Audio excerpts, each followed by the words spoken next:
Urdu audio books .com پر آپ سن رہے ہیں آباد شاہ پوری کی کتاب اسلامی زندگی کی کہکشاں۔ آواز ہے وجی احمد صدیقی کی۔ 8واں باب، میدان جنگ میں۔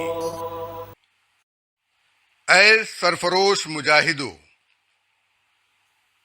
اسامہ بن زید کی قیادت میں اسلامی لشکر شام کی طرف روانہ ہوا تو اسلامی مملکت کے سربراہ حضرت ابوبکر صدیق رضی اللہ تعالی عنہ نے مجاہدین سے خطاب کیا۔ میں تمہیں چند نصیحتیں کرتا ہوں، انہیں اپنے پلے باندھ لو اور ہمیشہ یاد رکھو، خیانت نہ کرنا، جھوٹ نہ بولنا، بد عہدی نہ کرنا، بچوں، بوڑھوں اور عورتوں کو قتل نہ کرنا، کسی پھلدار درخت کو نہ تو کاٹنا نہ جلانا، دشمن کو قتل کرنے کے بعد اس کی ٹکا بوٹی نہ کرنا، کھانے کی ضرورت کے علاوہ کسی جانور کو ذبح نہ کرنا، راہبوں اور خانقاہ نشینوں سے تعرض نہ کرنا، نفاق نہ برتنا۔ عراق کے محاذ پر ابو عبید ثقفی رضی اللہ عنہ کو شکست ہوئی اور وہ شہید ہو گئے، تو امیر المومنین حضرت عمر بن خطاب رضی اللہ عنہ نے سعد بن ابی وقاص رضی اللہ عنہ کی قیادت میں ایک اور فوج روانہ کی۔ روانگی سے پہلے آپ نے حضرت سعد کو بلایا اور نصیحت کی، اے سعد، تمہیں ایک نہایت شدید اور ناگوار صورتحال کا مقابلہ کرنا ہے، ایسی صورتحال جس سے حق پرستی کے سوا چھٹکارا ناممکن ہے۔ تمہیں چاہیے کہ نیکی کو اپناؤ اور معصیت سے احتراز کرو۔ یاد رکھو، نیکی کی بنیاد صبر ہے۔ جب بھی کوئی مشکل اور مصیبت پیش آئے، صبر و استقامت سے کام لو۔ صبر ہی خشیت الہی کا منبع ہے، اور خشیت الہی دو چیزوں پر مبنی ہوتی ہے، ایک اللہ کی اطاعت، دوسری معصیت سے اجتناب۔ حضرت سعد رضی اللہ تعالیٰ عنہ اسلامی لشکر کے ساتھ قادسیہ کی طرف بڑھے اور انہیں امیر المومنین کا ایک مکتوب ملا۔ انہوں نے لکھا تھا، تمہارا سامنا ایک ایسی قوم سے ہے جو کثیر التعداد ہے، ساز و سامان بھی جس کے پاس وافر ہے، اور جس کا روب ایک دنیا پر طاری ہے۔ یہ قوم نہایت چال باز اور زیرک ہے، تم ان کی چال بازیوں سے ہوشیار رہنا اور ان کا توڑ کرنا۔ قادسیہ فارس کا دروازہ ہے، تم وہاں پہنچ جاؤ تو پہاڑوں اور نرم زمینوں کے درمیان پڑاؤ ڈالو جہاں پانی کے چشمے ہوں۔ جب ٹھہر جاؤ تو اپنی جگہ سے مت ہٹو، استقلال اور پامردی سے دشمن کے مقابلے میں جمے رہو۔ مجھے امید ہے کہ تم ان پر فتح یاب ہوگی۔ خدا نخواستہ ناکامی ہوئی تو پہاڑ تمہارے عقب پر ہوگا اور تم پیچھے ہٹ کر اپنے ملک میں پناہ لے سکو گے۔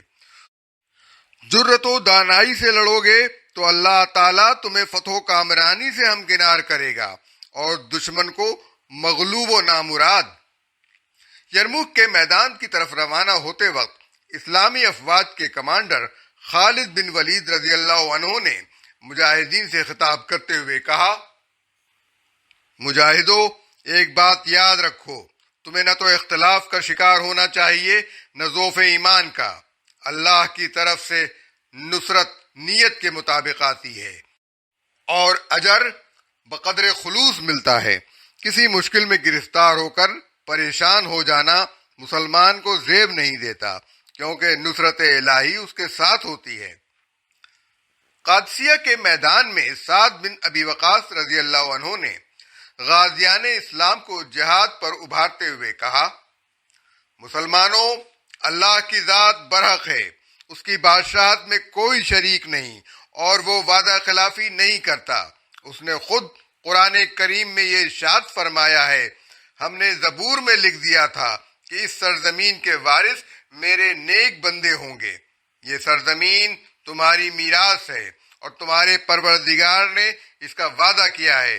اپنی اپنی جگہ پہاڑ کی طرح جمے رہو اور جب آگے بڑھو تو دریا کے پرجوش سیلاب کی طرح آگے بڑھو۔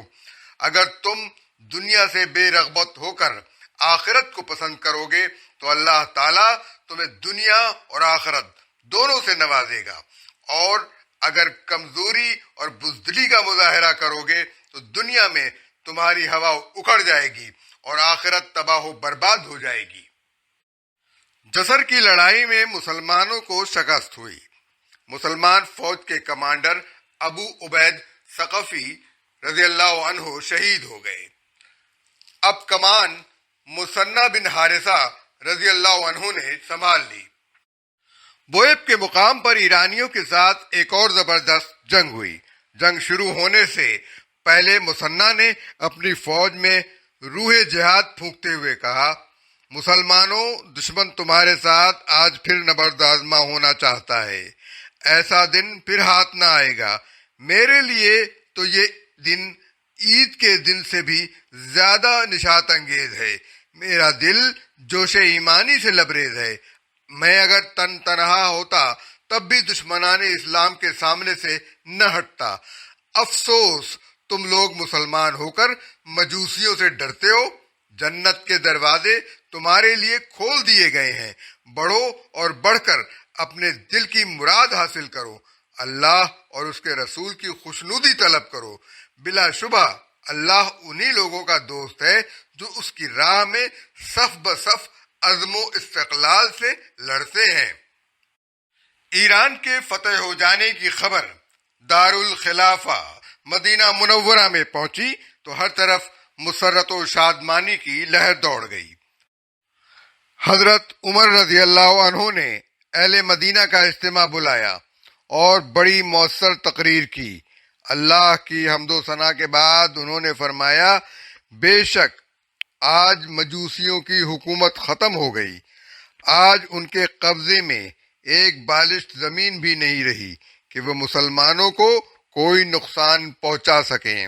یہ بات اچھی طرح سمجھ لو کہ اللہ نے جو تمہیں ان کی زمینوں اور مال و متاع کا وارث بنایا ہے تو اس کا مقصد تمہیں آزمانا اور پرکھنا ہے۔ اللہ یہ دیکھنا چاہتا ہے کہ تم کس عمل و کردار کا مظاہرہ کرتے ہو۔ دیکھو، اپنی زندگی کے منہاج کو مت بدلنا، ورنہ اللہ تعالی تم سے حکومت چھین کر دوسروں کو دے دے گا۔ مجھے اگر ڈر ہے تو یہی کہ کہیں اس امت پر بھی وہی حالت طاری نہ ہو جائے جو اس سے پہلے کے لوگوں پر طاری ہو چکی ہے، جس کے نتیجے میں وہ برے حشر سے دوچار ہو گئے۔ کفر و اسلام کا پہلا مارکہ۔ بدر کا مارکہ ایثار و جانبازی کا عجب مارکہ تھا۔ آسمان نے ایسا منظر پہلے کبھی نہ دیکھا تھا۔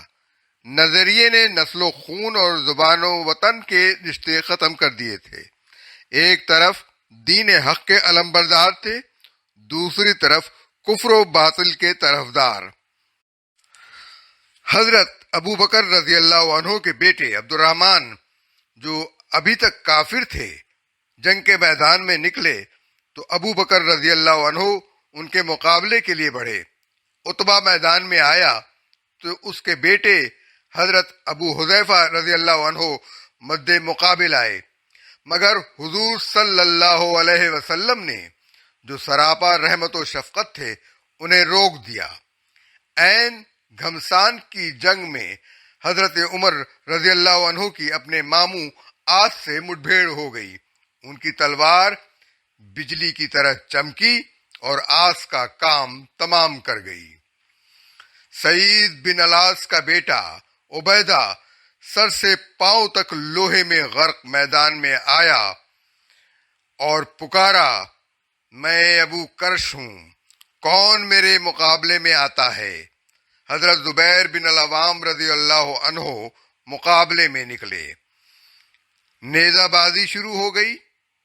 زبیر نے عبیدہ کے مسلسل کئی وار چابک دستی سے روکے اور پھر آنکھ میں تاک کر ایسا برچھا مارا کہ کھوپڑی کو چیرتا ہوا نکل گیا۔ عبیدہ زمین پر گرتے ہی مر گیا۔ برچھا اس طرح کھب گیا تھا کہ زبیر نے لاش پر پاؤں رکھ کر کھینچا تو بڑی مشکل سے نکلا۔ دونوں سرے ٹیڑھے ہو گئے۔ زبیر رضی اللہ عنہ کو بدر کے مارکے میں کئی کاری زخم لگے. شانے کا زخم اتنا گہرا تھا کہ مندمل ہو جانے پر بھی اس میں انگلی چلی جاتی تھی. چنانچہ ان کے بیٹے عروہ بچپن میں ان زخموں سے کھیلا کرتے تھے. جس تلوار سے لڑے تھے اس میں لڑتے لڑتے دندانے پڑ گئے تھے. زبیر رضی اللہ عنہ کا یہ برچھا اور تلوار تاریخی یادگار بن گئے. برچھا رسول اللہ صلی اللہ علیہ وآلہ وسلم نے مانگ لیا، پھر چاروں خلفاء کو منتقل ہوتا رہا اور آخر کار حضرت عبداللہ ابن زبیر کے پاس آیا. تلوار عبداللہ ابن زبیر رضی اللہ عنہ سے عروہ کو ملی. انہوں نے اس کی قیمت لگائی تو 3000 درہم ٹھہری. مارکہ کارزار گرم تھا. عبد الرحمن ابن عوف رضی اللہ عنہ ایک دشمن کی طرف بڑھے ہی تھے کہ 2 انصاری نوجوان آ پہنچے. ایک عمرو بن جموع رضی اللہ عنہ کے صاحبزادے معاذ رضی اللہ عنہ تھے اور دوسرے افرا کے بیٹے معوذ رضی اللہ عنہ. ابو جہل کہاں ہے؟ معاذ نے سرگوشی کرتے ہوئے کہا. برادر زادے، ابو جہل کو پوچھ کر کیا کرو گے؟ عبد الرحمن نے جواب دیا، میں نے اللہ سے عہد کیا ہے کہ اس دشمن دین کو جہاں بھی دیکھوں گا یا اسے قتل کر دوں گا یا خود مارا جاؤں گا. معاذ نے کہا. عبد الرحمن ابھی جواب بھی دینے نہ پائے تھے کہ معوذ نے بھی یہی سوال ان کے کان میں پوچھا.